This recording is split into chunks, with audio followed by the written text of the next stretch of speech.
napapanood nyo live para sa Hatol ng Bayan 2013.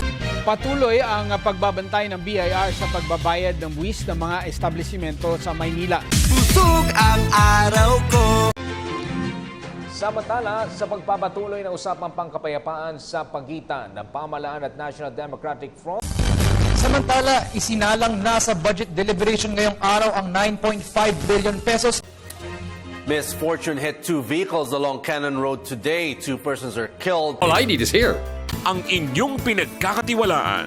Bangka Central Governor Armando Tetangco Jr. expects annual inflation. Meanwhile, AFP Chief Gregorio Pio Katapang says the military is PTV. Posible naman umanong ipaubaya ni President-elect Rodrigo Duterte.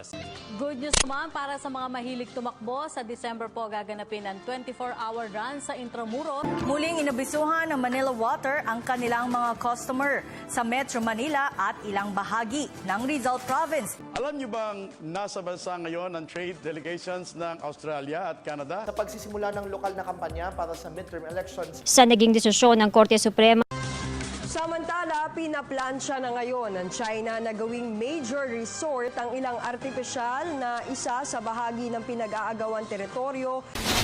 Para sa ating mga kababayan sa ibang bansa, Mula sa mga maliliit hanggang sa malalaking ahensya ng pamahalaan at mga establishmento sa pribadong sektor. Hanggang sa ngayon po ay nagpapatuloy ang cleaning operations ng Baguio City. 2009, more news is coming your way on prime time.